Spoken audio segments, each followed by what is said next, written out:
Zimbabwe, welcome to another episode of DareGuru. And today we are looking at issues that are considered as complex, issues that are not frequently spoken about, but nevertheless we are saying they are critical to us as young people. My name is Bridget Mbondiani, Mwanawa Joy, and I'm your host.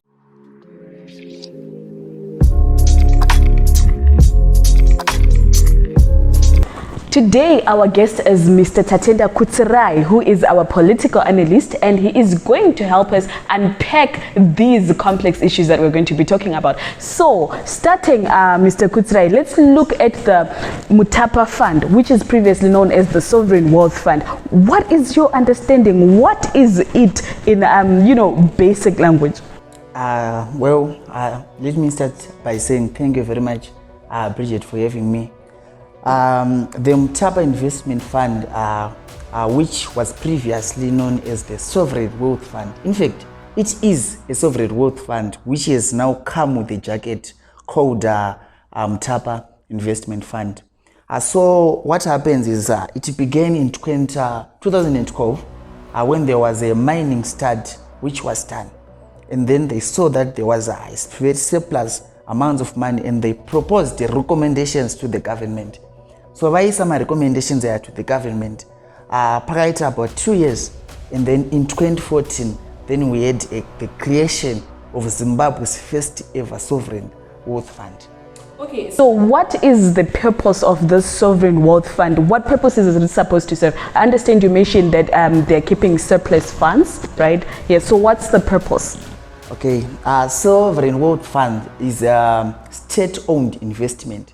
Kana chiti state-owned investment kuti kuchengetedzwa like idura rehurumende yedu rekuti we are keeping my surpluses edu which we are finding from our natural resources, which includes gold, which includes lithium, which include chrome. Saka tukuti the excess funds or profits that we get, we are then investing them. For example, in Zimbabwe, we have state-owned companies or entities. Agata sana Zimbabwe, we have companies agata company Diamonds, and previously we tembo bane Zimbabwe passenger known as Zupco rather.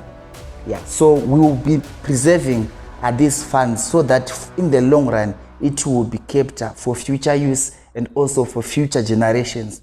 Okay, so our understanding is that this is funds that are being kept for future generations to come. Now, what I want to understand from you, Mr. Kutsirai, is how then did it transition from being the Sovereign Wealth Fund to now what is called the Mutapa Fund that everyone is asking about? What is Mutapa Fund? Mutapa Fund, it transitioned through the SI 156 of 2023, which was done by the President of Zimbabwe, Mr. Mnangagwa, through Presidential Powers Act. So what he simply did, he created an SI unit and changed the name and also the regulations and the rules of how it must operate. Okay, so in your take, Mr. Kutsirai, is that legal? Is it constitutional? Was it supposed to be done that way? Why is it that there are various criticism around the Mutapa funding? What's exactly the story behind the whole procedure of changing it? Okay, thank you very much. Why you see kuti parikuita kunge pane kakutaura kagunun'una amongst the citizens of Zimbabwe? It is because the way the SI unit was done, or the change of law was done, was unconstitutional, number one. It is in violation of section 134 of the Zimbabwean constitution, which says laws must be made by parliament. Parliament do inogadzira rules, but then the executive implement. Okay, but isn't it that the president himself has got presidential powers to make laws? He does have presidential powers, but he uses them in an emergency. So in this case, at this corner, pani emergency just because it can't be called an emergency in this case. There is no emergency in this case. Okay, there we have it, Zimbabwe, the Mutapa Fund, which was previously known as the Sovereignty Wealth Fund, and now it is still in existence but under a different name, and the talks behind it are that the way in which it transitioned was unconstitutional. It was not in line with the regulations that were supposed to be followed. Ladies and gentlemen, let's take a break.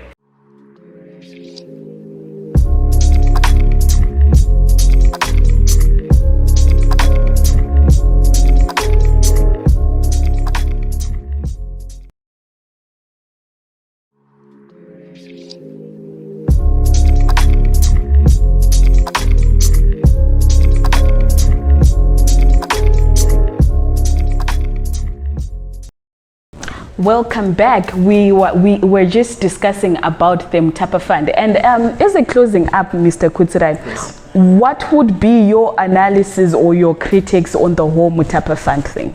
Okay, the critics around the whole Mutapa Fund thing, it's unconstitutional. That is number one. Pakuti, section 298 of our constitution, about all the public funds must be available to the public. Number two, it evades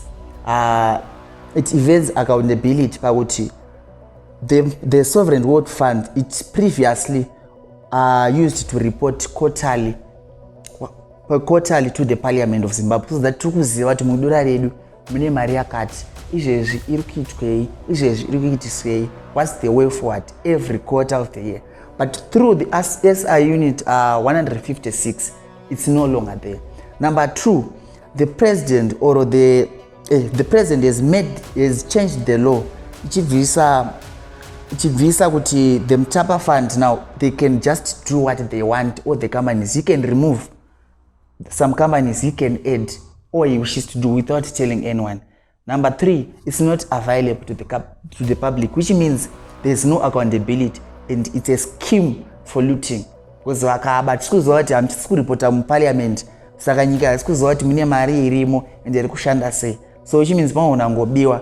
Number three, critic iripo, it was a way of nepotism, pakuti the new CEO who is the president's son, so the people manje, they were fueled up, no, how can you do that? So yeah, it is now being taken as a family business by the public and they are upset. There you have it, Zimbabwe. There are issues coming out that this might be a scam which has a lot of irregularities, ranging from a lack of accountability and transparency, issues to do with nepotism. And this is a question to you. Do you understand the things that are happening in your country? There we just had a briefing on the Mutapa Fund. Now, moving on, still in the political realm, Mr. Kutsirai, there is the issue. I read a certain newspaper heading that said there are now 15 vacant places for members of parliament after there have been 15 members of the opposition who have been recalled from their offices. Would you please shed more light into what's happening there? What I can say is I was also surprised by that, because I saw someone purporting or not purporting, but I think he was purporting to be the interim secretary general of the opposition.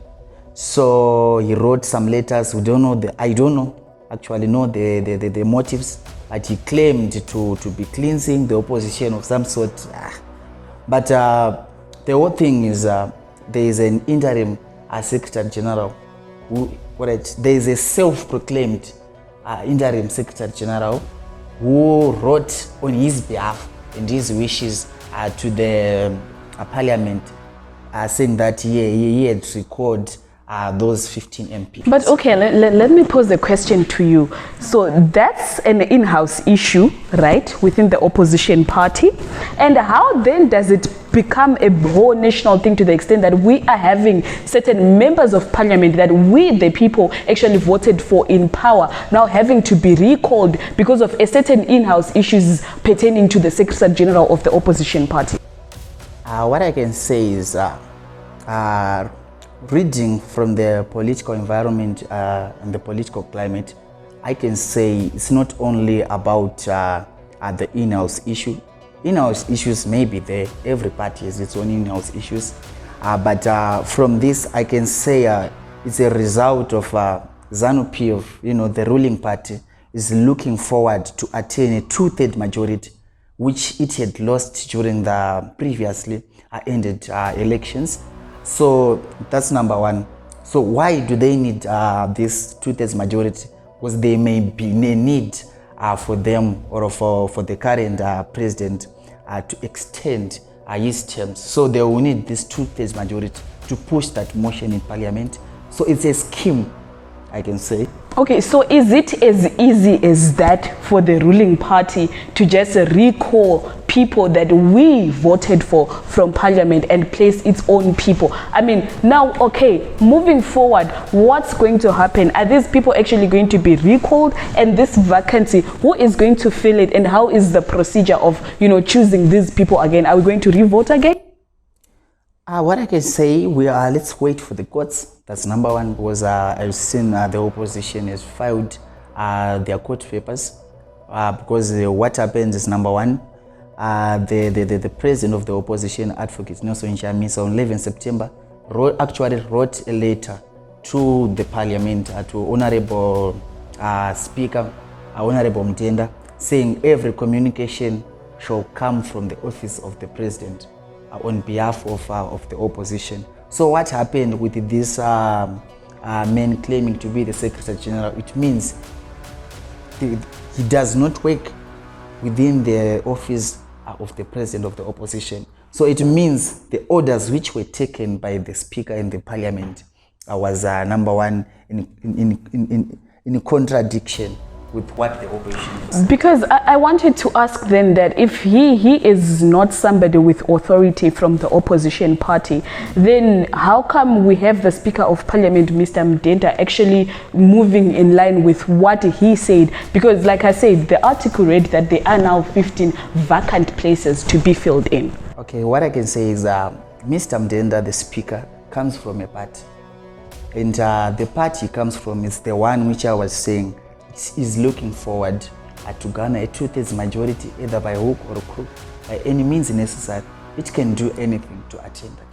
So, in your own analysis, how do you see this situation ending? Do you think we're going to succeed with the court case, or do you think we're going to succeed with getting the 2/3 majority?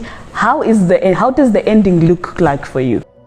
I think it depends with how the opposition is going to react in the long run.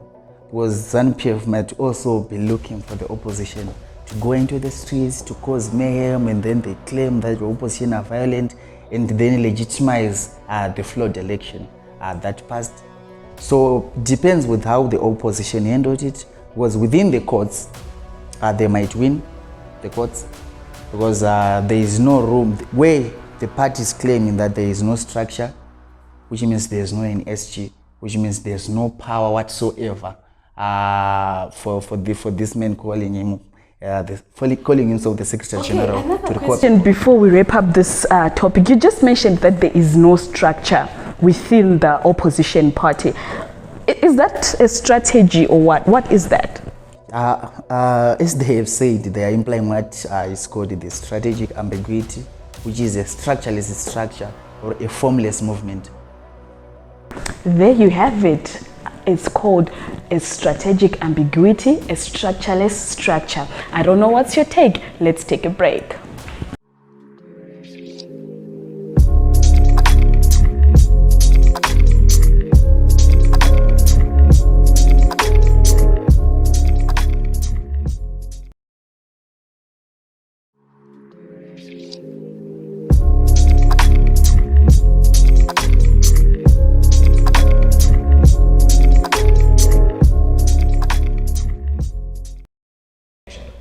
Welcome back. Just before we were discussing the issues of strategies, issues of recalling of members of parliament, and it was a quite interesting discussion. But then moving on, Mr. Kutsirei, there's also another very critical issue that's happening, the issue of transport crisis within Harare. What's really happening? What is causing it? Okay, thank you very much. It's a surprise for me as well. As the citizen of Zimbabwe, because from last year and last year but one, we have been seeing a lot of pictures in the newspaper and articles saying the government has purchased so much buses from Belarus, so much buses from China, so much buses from Japan to go into the Zupco company. So when the buses suddenly disappear from the streets of Salisbury, it raises a concern. Why? At the end of the day. Oh, so the issue here, if I'm getting you, is you are saying the transport crisis is caused by the fact that the Zupcos that we're told were going to be in place came and disappeared. The Zupco were there. We saw them during the general elections, ferrying supporters of certain political parties from point A to Z all around the country. And when the election just ended, they just disappeared. Okay, but considering that even prior to the coming of the Zupcos, we had our own modes of transport, them shika-shikas and that sort. Where is that now? And why is it all of a sudden we don't have them shika-shikas, we don't have the Zupcos, and the bus fares have hiked?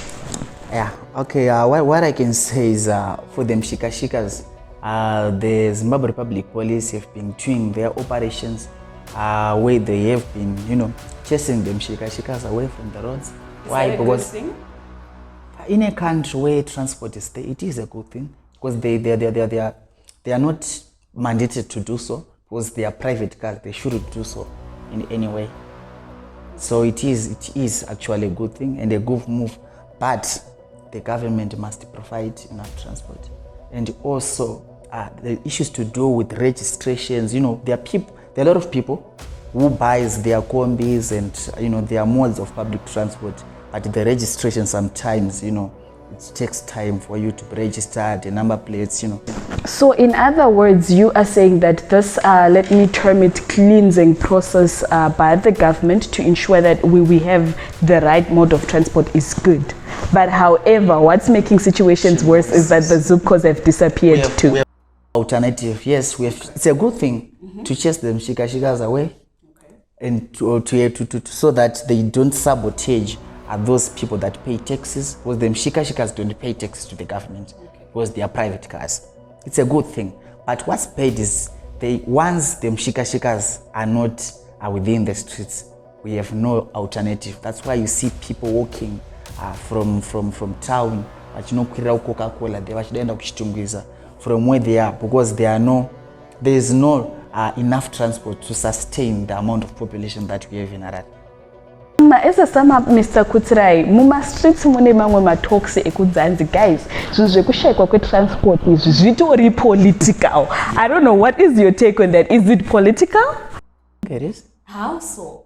From how I see it, it is just a scheme by the ruling party, which is currently the government, to punish the citizens of Harare. Because we have seen the citizens of Harare voting for the opposition in their numbers, despite that they voted throughout the night. So I think they are trying to teach them a lesson, as people are saying, no, you cannot afford not to love us. Do love us so that we give you transport. So okay, there you have it. You cannot afford to love us so that we give you transport. It's all talks about strategies, strategic ambiguities. It's all talks about schemes and all these things. And these are things that are very critical to us as young people and affecting us. And hence we are saying we also deserve to have our lenses there and know what's happening.